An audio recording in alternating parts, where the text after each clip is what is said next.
Thank you for joining me today to remember my mom, Patricia Marlene Okimoto. Everyone called her Pat, or Mom, or Grandma. She died peacefully on November 13th, and a friend of mine reminded me that was World Kindness Day, and it is prophetic. I believe my mom was full of kindness, yet let me tell you a little bit about who she was and where she came from. Pat was born on January 5th, 1935, to Fred J. and Dorothy Martin in Great Falls, Montana. Her mother's family were of English, Irish, and German stock who came to this country in the 17th century and then crossed the plains in covered wagons. They were the original pioneers, cowboys and cattle ranchers of the Wild West.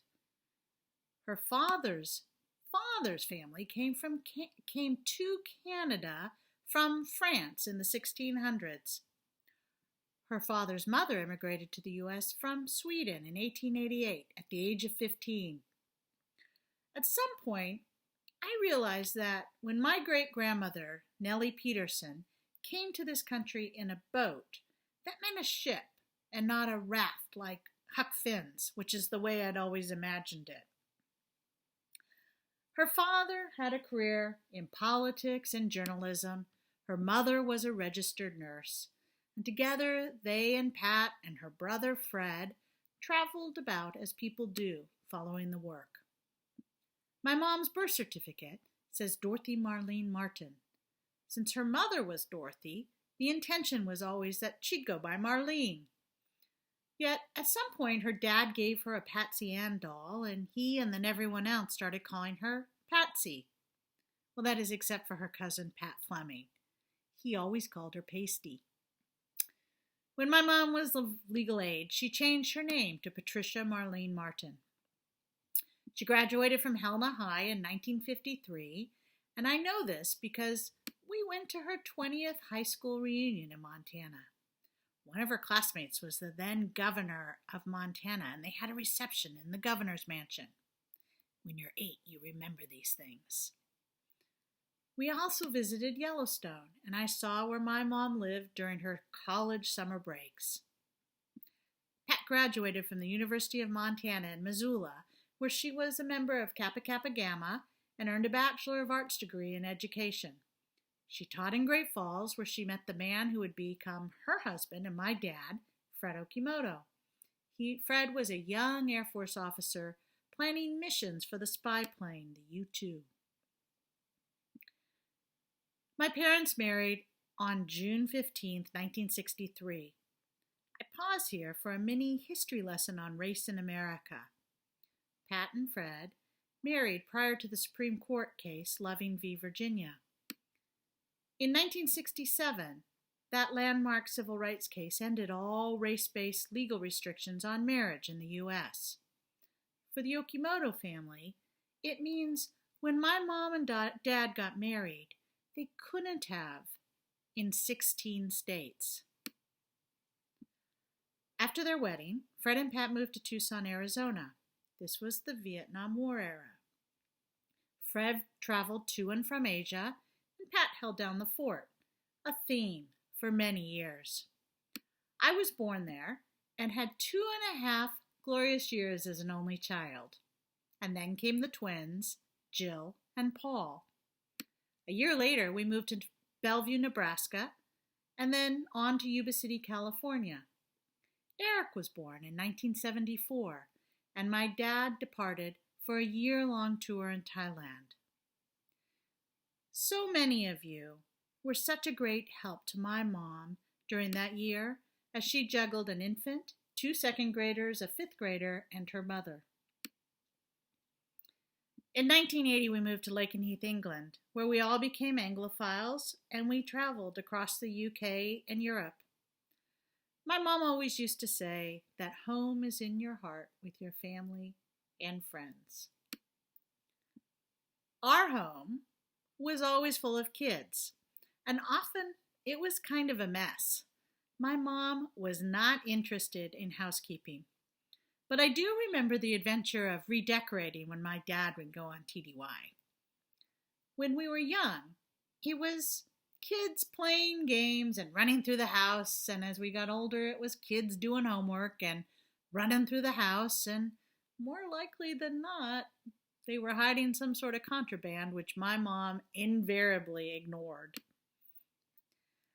I know a number of you thought of my mom as a second mom, and she thought of many of you as another one of her kids. In our home, there was always a lot of laughter and joy, much conversation, often about politics, and a fair amount of screaming. My Aunt Shirley wrote to my dad, "I remember how remarkable Pat was, always calm during her children's emotional outbursts and patient with her mother." I actually think we all tested Pat's patience. After returning to Yuba City in 1983, Pat resumed teaching full-time. She was a kindergarten teacher at Bridge Street until she retired. My mom loved teaching. She loved her colleagues and she loved her kids. She used to say she liked teaching kindergarten because the little ones hadn't developed bad habits yet. When she retired, my dad was so excited to travel with Pat, and they took trips to Argentina, Alaska, England, and Texas. But it was just after retiring that my mom learned she had Parkinson's. She read everything she could about the disease, and she was an active member of the local support group. She tried to live her life as normally as she could, and she never complained. But I knew she was often tired and in pain. With time, my mom's mind started to go. It is painful to watch a brilliant and vibrant woman lose her cognitive abilities. First, it was the simple things, like telling time or how to use a telephone. Sometimes my mom's mind would get stuck in Montana and then skip forward like an old record. Her beautiful handwriting started to get cramped and then illegible. And through it all, she remained cheerful. Pat often volunteered at church, her kids' schools, and for community organizations. She loved to play bridge, take long walks, cook and eat, have a glass of wine, or a cup of tea. She also loved to read. I credit my love of reading to my mom. I'm just really sorry that she was unable to do so many of the things she loved near the end. Worse, because of the pandemic, she was not able to be with all the people she loved. The last time our entire family got together was 2 years ago at Thanksgiving. Her youngest grandson was just 2 months old.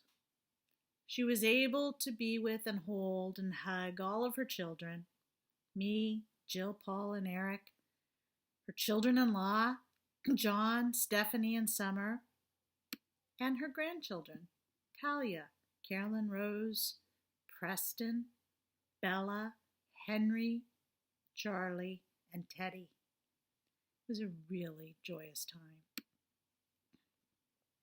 It was soon after that my mom lost her ability to stand or even really talk. And we are grateful for the wonderful care she received at the Gardens and through Sutter North Hospice. It has been a joy to hear from family and friends during these past few weeks. Lots of stories to reinforce what a wonderful and kind woman my mom was. Feel free to share any of your memories, either through the Zoom chat at the end of the service or send it to Team Okimoto. My intention is to collect them and create a book for my dad. He loved my mom so incredibly much. We all love her, and we will miss her greatly.